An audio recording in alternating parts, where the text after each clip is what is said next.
Imagine this. You're standing in a courtroom watching a man smirk as the judge reads his sentence. 27 counts of fraud, embezzlement, and psychological manipulation. Victims describe him as a sociopath, a monster, a man who destroyed lives without remorse. But when the prosecutor asks him, voice trembling with fury, "How do you sleep at night?" the defendant tilts his head, genuinely confused. "I was giving people what they wanted," he says. Opportunities, hope. If they were too naive to see the risks, that's on them. The room freezes. This is not a villain from a movie. This is real, and it forces a question that slices deeper than any blade. What if evil doesn't feel evil to the ones committing it? You've seen this before. The cult leader who claims he's saving souls while his followers starve. The politician who dismantles healthcare, insisting it's for the greater good. The parent who belittles their child's dreams, calling it tough love. They don't wake up whispering, "Today I shall be monstrous." They wake up convinced of their righteousness. Here's the paradox. The most destructive acts in human history were never carried out by people who believed they were wrong. The Holocaust architects cited moral duty. Colonial conquerors preached divine mandate. Even your narcissistic ex, who gaslit you into doubting reality, likely sees themselves as the misunderstood hero. So where does this leave us, the ones clutching our wounds, staring at the chasm between their actions and their delusions? If evil wears the mask of virtue, how do we recognize it? Worse, could we, in our own way, be wearing that same mask? Let's peel this open. Your mind is not a camera, it's a courtroom, and you are both defendant and judge. Every action you take is instantly filtered through a labyrinth of justifications, a subconscious defense attorney working overtime to spin your story into something palatable. I didn't lie, I protected them. I didn't cheat, I reclaimed what I deserved. This isn't weakness, this is survival. To confront the full truth of our actions, the cruelty, the pettiness, the hidden sadism would unravel the very fabric of self. But here's where it twists. The brain doesn't just justify minor transgression, it architects entire realities to absolve unthinkable acts. Psychologist Albert Bandura called this moral disengagement, a mental sleight of hand that lets us decouple our actions from their consequences. Dehumanize the victim, blame the system, cite a higher purpose, suddenly dropping the bomb, firing the layoffs, disowning the child. It's not just acceptable, it's noble. Yet this raises a darker question. If our capacity for self-deception is infinite, how can anyone ever truly know they're good? History whispers answers we don't want to hear.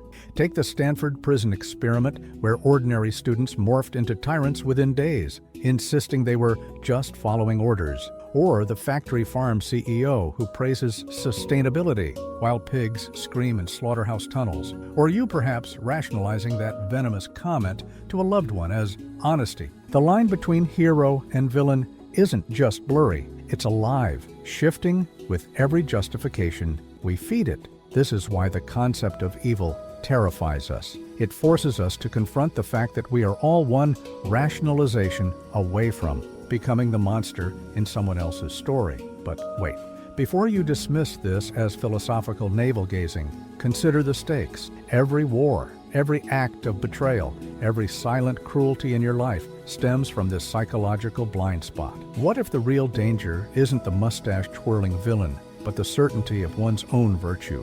The kind of certainty that lets a man bankrupt thousands while calling himself a visionary? We're standing at the edge of an abyss. Now, you feel it, the queasy sense that the moral high ground might be an illusion, that the monsters among us aren't a different species, but mirrors reflecting back the parts of ourselves we've learned to disguise. But this is only the first layer. What if this isn't just about individual psychology? What if entire societies are built on this collective delusion, systems that reward destruction as progress, reframe greed as ambition, and sell oppression as tradition? The gears of civilization, oiled by our ability to reframe evil as necessity. By now the question isn't just, why don't they know they're evil? It's, do any of us hold that tension? Let it coil in your chest, because what comes next will dig into the rot beneath the surface, the psychological machinery that makes self-awareness a battleground, not a given. We'll dissect how Nietzsche's will to power, Jung's shadow, and the terrifying banality of Hannah Arendt's Eichmann collide to create a world where evil wears a suit, a smile, and the unshakable belief that it's saving humanity from itself. But first, breathe and ask yourself, when was the last time you did something cruel and told yourself it was kind? You're walking through a pitch-black forest. Every step cracks a branch. Every breath feels too loud. Suddenly you realize the darkness isn't outside you. It's in you. A shadow that moves when you move, breathes when you breathe, rationalizes when you lie. Carl Jung called this the shadow, the repository of everything we deny about ourselves. But what if this isn't just personal? What if the shadow is collective, a societal reflex, a psychological immune system that protects us from the unbearable? Truth?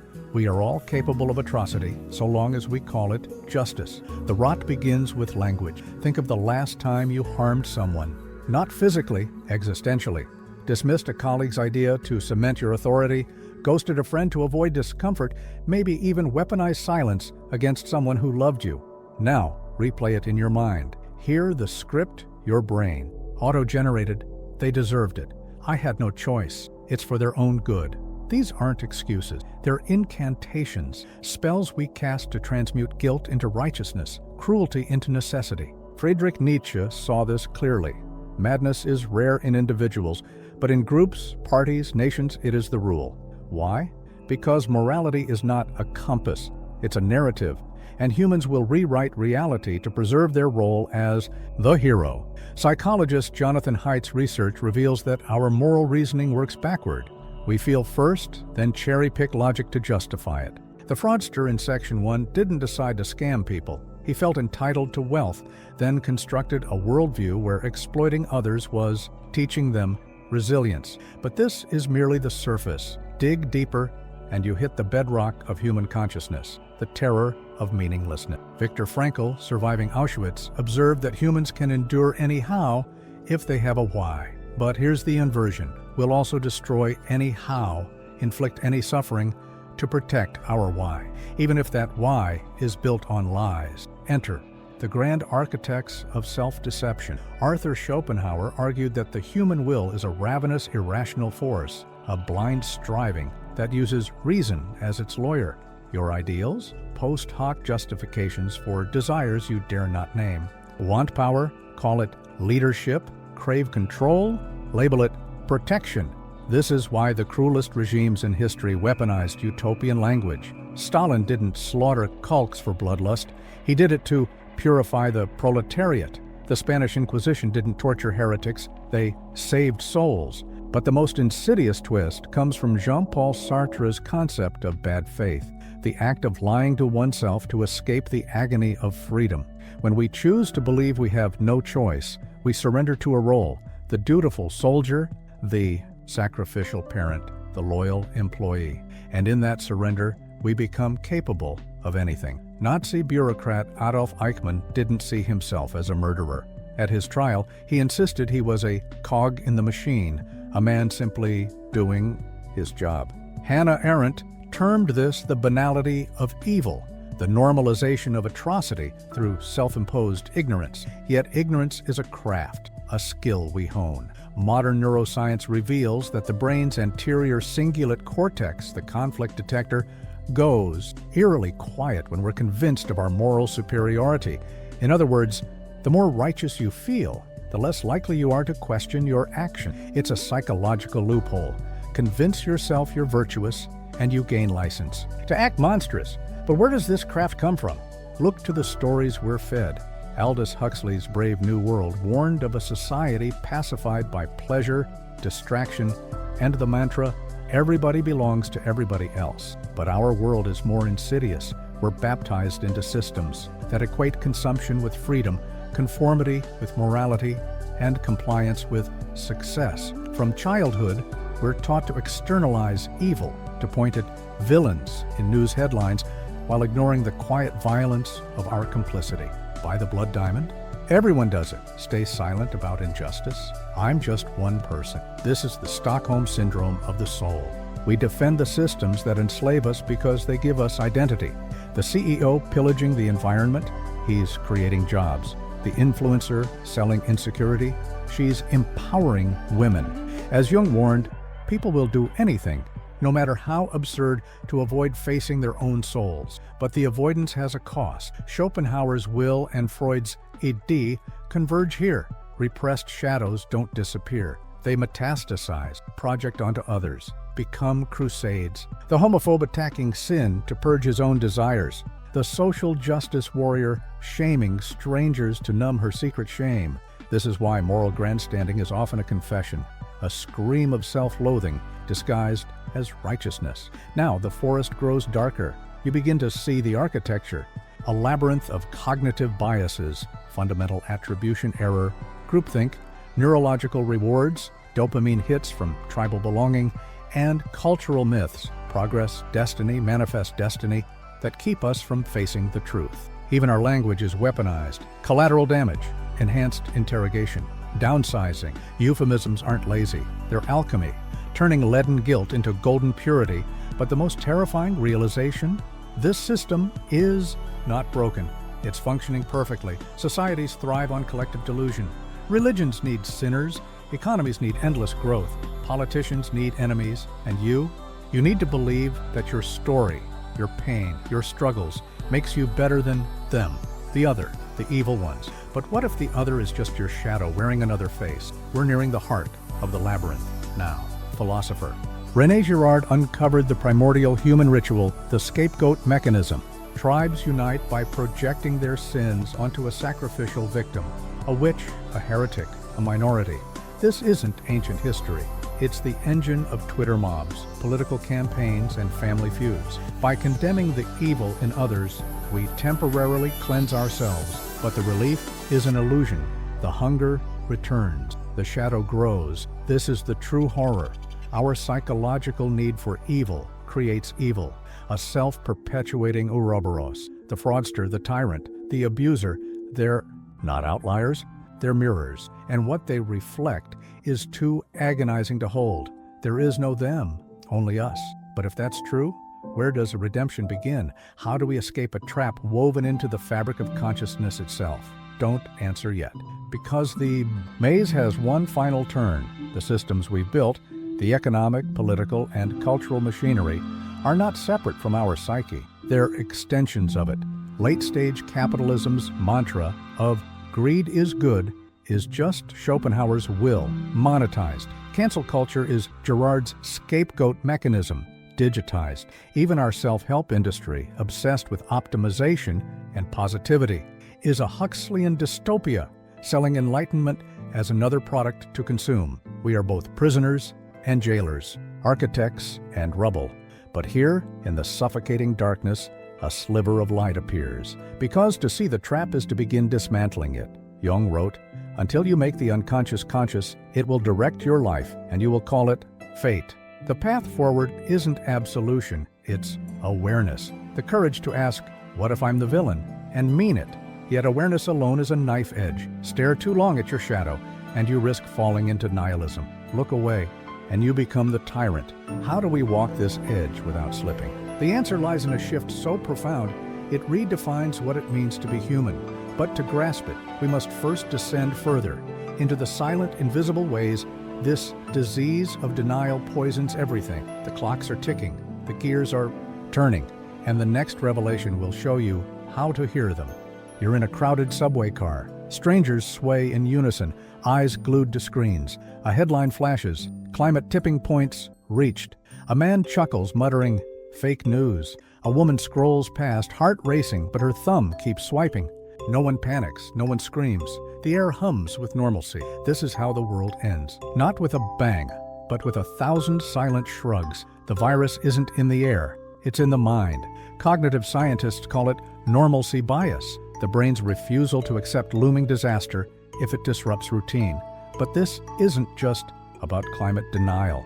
It's about the architecture of indifference we've built brick by brick.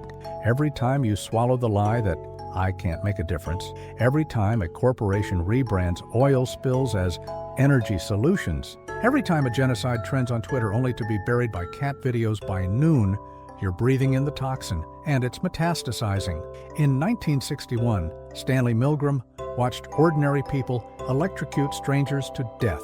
not out of malice, but because a man in a lab coat said, "The experiment requires it." Today, the lab coats are algorithms. Social media platforms know they're addicting teens to self-loathing, yet they call it engagement. CEOs know their factories are choking the planet, but they report record profits as shareholder value.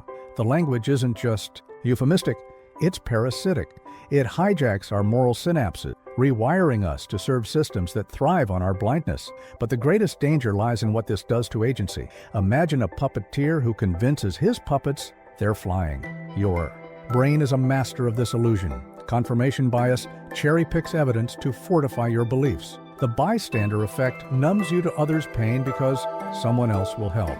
Cognitive dissonance silences the scream of hypocrisy. Together, they form an invisible cage, one that lets you mistake complicity for peace, obedience for morality, and resignation for wisdom. Neurologically, the cage is reinforced by dopamine.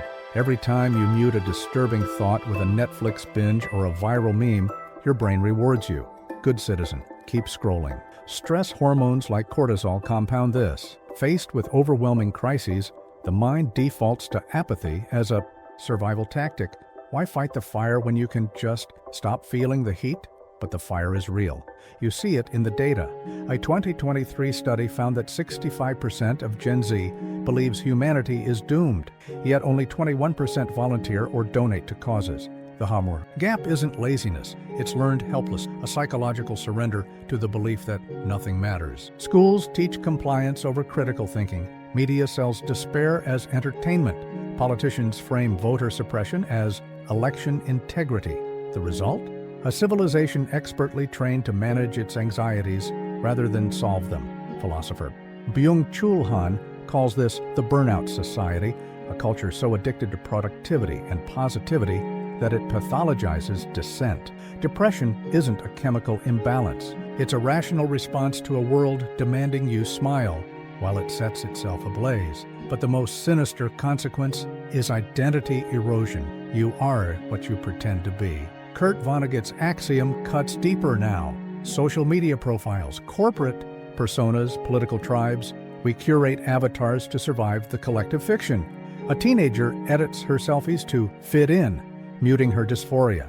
A soldier dehumanizes the enemy to mute his PTSD. A CEO fires 10,000 employees to mute his guilt, reciting, "It's just business." Each act of self-betrayal chips away at the soul, leaving a hollowed-out husk that mistakes numbness for strength. This is how cultures commit suicide. The ancient Greeks had a word for it, akrasia, acting against one's own values. But today's akrasia isn't weakness, it's policy. Consumer capitalism requires you to hate your body to sell you solutions. Authoritarianism requires you to fear outsiders to consolidate power. Even the wellness industry requires you to feel broken to sell you peace. And the cycle feeds itself. History is littered with the collateral damage of this psychic war. In the 1990s, big tobacco executives testified before Congress that nicotine wasn't addictive. They didn't sweat, didn't stammer. Why? Because they'd become their lies. Psychologist Robert J. Lifton studied this in Nazi doctors, men who'd murdered children by day, then played Beethoven for their own at night. He called it doubling, splitting the self into two to bypass conscience. Today, we're all part-time Nazis. The part of you that donates to charity also buys fast fashion stitched by child slaves. The part that craves love also swipes on dating apps that commodify intimacy. This isn't hypocrisy, it's fragmentation, a survival tactic in a world that demands we hold impossible contradictions. But the body keeps score. Rates of chronic illness, mental disorders, and deaths of despair skyrocket as the psyche revolts against its own disintegration. You feel it in the tightness in your chest at 3 a.m., the numbness in your hands as you type another email, the ghostly sense that you're playing a role in a play nobody wrote. French philosopher Albert Camus saw this coming. The only way to deal with an unfree world is to become so absolutely free that your very existence is an act of rebellion. But how do you rebel when the chains are made of your own neurons, when the oppressor shares your face? The answer lies in a truth we've been programmed to forget. You are already free. You've just been taught to confuse the cage for the sky. But the cage has an exit. before we find it, we must confront the final layer, the realization that this isn't just a personal or societal crisis, but an evolutionary one. For millennia, humanity's survival depended on tribal loyalty and cognitive shortcuts. Now, those same instincts are dooming us. The mother hugging her child as wildfires rage, the CEO signing off on deep-sea mining to boost Q3 earnings. Both are following ancient code. Protect your tribe, secure resources, survive another day.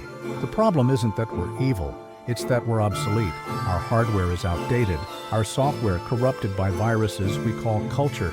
But evolution isn't fate, it's a choice. The gears are turning faster now. You can hear them in the drone of propaganda masquerading as news, in the TikTok influencer selling self-love while filtering her face into oblivion. In your own heartbeat, quickening as you realize this can't go on. Something has to break. What if it's you? Not your body, not your job, but the stories you've swallowed, the ones that told you compliance is safety, silence is wisdom, and self-annihilation is maturity. The next section isn't about survival, it's about unbecoming, a demolition of everything you thought you knew. But first, a warning.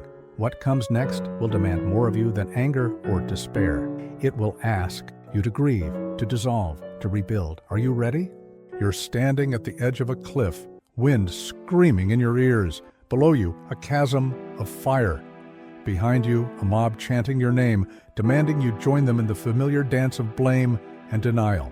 But there's a third option no one told you about. Jump, not into the flames, through them. This is the rebellion. Not against a government, a culture, or a god. Against the stories etched into your bones. History's greatest revolutionaries weren't soldiers. They were heretics of the mind. Socrates drank hemlock rather than betray his questions. Nelson Mandela mined compassion in a prison cell. Sophie Scholl printed anti-Nazi leaflets, knowing she'd be guillotined. Their power didn't come from weapons or numbers. It came from a refusal to let the system script their souls. But their greatest lesson? You don't need a regime to overthrow. You need to overthrow yourself. The first act of rebellion is radical humility. In 1946, Viktor Frankl stood amid the ashes of Auschwitz and realized that even in hell, humans retain one freedom: to choose one's attitude in any given set of circumstances. This isn't inspiration porn positivity. It's a gauntlet thrown at fate. To stop asking, why are they evil? And start asking, what role do I play in this system? Try it now. Think of someone you despise, a tyrant, a bully, a betrayer. Then ask, where have I done the same? Did you flinch? Good. That's the sound of your armor cracking. The CEO who exploits workers isn't alien to you. He's your shadow, amplified. You've cut corners for convenience. You've silenced guilt with "I had no choice." The difference is scale, not essence. This isn't condemnation, it's liberation. By admitting your complicity, you reclaim agency. You are the system, and systems can be hacked. Here's how. Unmask the story. Every justification is a myth. When you hear yourself say, "I'm doing this because..." Stop. Dissect the sentence. In 1955, Rosa Parks didn't just get tired. She chose exhaustion as her alibi, weaponizing society's paternalism to dismantle it. Likewise, your brain's defense mechanisms can be turned against themselves. Next time you rationalize a cruel email as honest feedback, ask, who benefits from me believing this? Embrace the paradox. Carl Jung spent years confronting his shadow in visions, once arguing with a hallucinated version of himself. Madness. No. Alchemy, true rebellion lives in paradox. You must condemn the act while loving the actor. The parent who abused you was also a wounded child. The politician gutting healthcare genuinely believes he's saving the economy. This doesn't excuse harm, it defangs it. When you stop needing others to be monsters, you drain their power to haunt you. Rewild your morality. Modern ethics are a zoo, tamed, labeled, and sterile. Reject the binary cages of good versus evil. Consider the tribes of the Kalahari. When a member acts selfishly, the tribe doesn't punish, they mock. Through ritualized laughter, the transgressor is shamed back into community. No prisons, no eternal damnation, just the healing absurdity of human frailty. Your turn. Next time you catch yourself judging, laugh, not at others, at the cosmic joke. That we're all hypocrites, trying to polish our filth while standing in a hurricane. But words are easy. Let's talk flesh and blood courage. In 2017, former neo-Nazi Christian Picciolini stood before a crowd of Holocaust survivors, trembling. "I'm sorry," he said. Not for forgiveness. He knew that wasn't his to demand. He spoke to shatter his own myth of hate. Today he pulls others from extremism by asking a single question: what pain are you carrying? Rebellion isn't purity, it's transmutation, turning your poison into medicine. Now, the hardest truth: you will fail. The system is designed to break you. Corporate algorithms will keep addicting your children. Politicians will keep laundering corruption as public service. And you'll still lie to yourself, often. But failure is the point. Japan's kintsugi artisans mend broken pottery with gold, celebrating cracks as part of an object's history.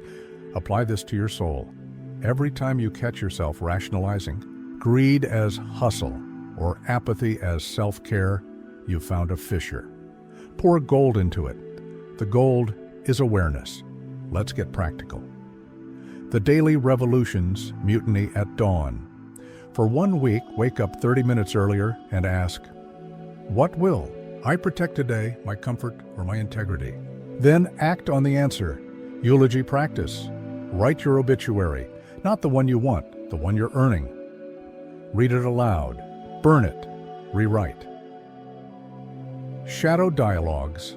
When enraged by someone, journal a conversation as them. Let your inner tyrant speak. Then ask, what fear is beneath this? These aren't tasks. They're rituals. Tiny rebellions that rewire your neural pathways from self-deception to self-accountability. Still, the cynic in you sneers, this changes nothing. Tell the cynic this.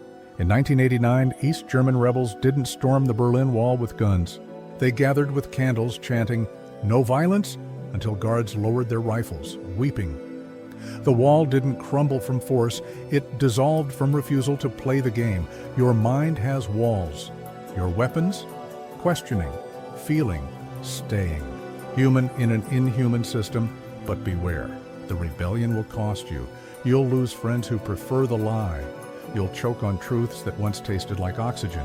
You'll realize that most love is control in a mask. Most success is slavery with perks. Yet in that loss, you'll find something ancient and unbreakable. Yourself. Not the persona, but the raw, flawed, luminous core that systems tried to bury. The final stage is annihilation, not of the body, of the ego. Albert Camus wrote that the only way to deal with an absurd world is to become absurdly free. Dance on your boss's grave? No, dance on your own. A CEO who quits to teach. Poetry. A soldier who deserts to plant forests. An influencer who deletes her account to live unseen. These aren't tragedies, these resurrections. You feel the cliff edge again. The mob's roar fades. Jump. The flames won't cleanse you, they'll reveal you. What comes after? A world unmade, a self remade, and the realization that the only evil left is the part of you still clinging to the ledge. You're staring into a mirror, but the reflection isn't yours. It's everyone. The fraudster, the tyrant, the saint, the liar, the hero. Their faces melt into yours. A question echoes. Who are you? You open your mouth to answer, but the words dissolve. Because the answer isn't a noun. It's a verb, a choice, a reckoning. Here's the ultimate truth, the one that will split your life into before and after. Evil is not a force. It's a fugue state, a collective trance where we mistake our shadows for strangers. Let's shatter the mirror. Every religion, myth, and philosophy whispers the same secret.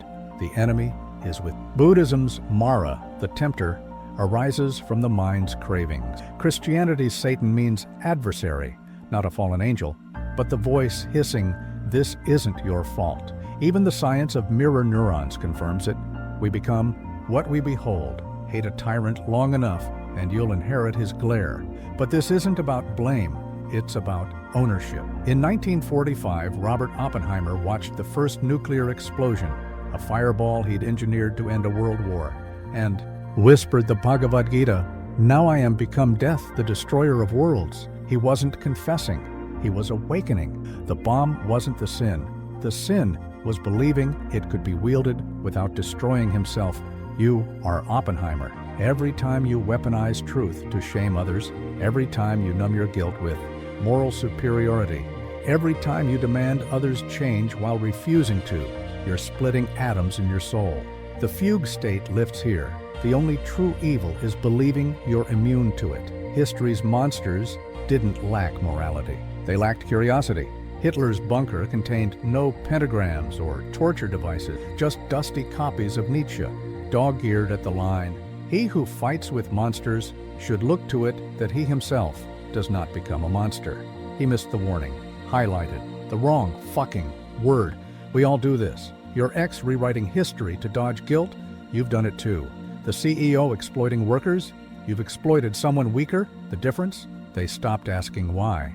But here's the counterintuitive miracle. The moment you admit your infinite capacity for evil, you unlock your only path to good. Let's time travel.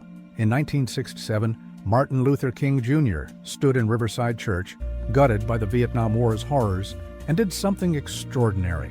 He didn't rage at politicians or generals. He grieved his own complicity.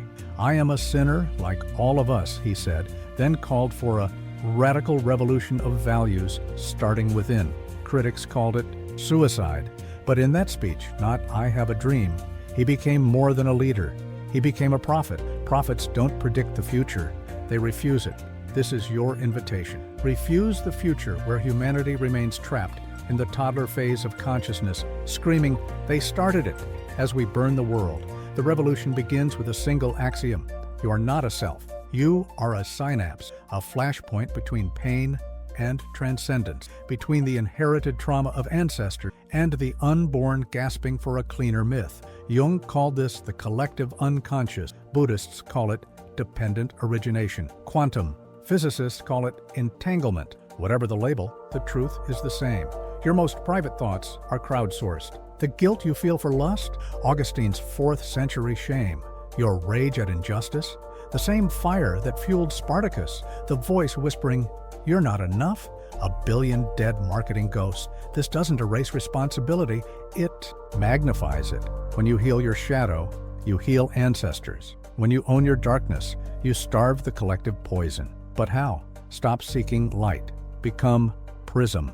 In 2022, researchers found that patients who forgave their abusers didn't just heal mentally. Their DNA changed, telomeres lengthened, aging reversed. Hatred is entropy. Forgiveness is alchemy. But forgiveness isn't absolution. It's fission, splitting the nucleus of your pain to release the energy trapped inside. Try this. Find your replicant. Identify the person you've made your evil other. The boss, the parent, the politician. Become them.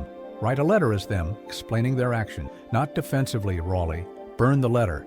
Watch the ash rise. Those flakes are your projections. What's left is you. This isn't therapy. It's exorcism. Now, the final layer. All great wisdom traditions end at the same cliff. The kingdom of God is within. Nirvana is here. The present is all there is. We've aestheticized these truths into Instagram quotes, but their raw form is terrifying. There is no other side, no salvation, no damnation. Only the infinite now, and what you choose to etch into it. Jean-Paul Sartre was right. We're condemned to freedom, but he missed the corollary. We're redeemed by responsibility. In Hiroshima's Peace Memorial Park, a stone bears the etched words of a victim. Please rest in peace. We will not repeat the mistake.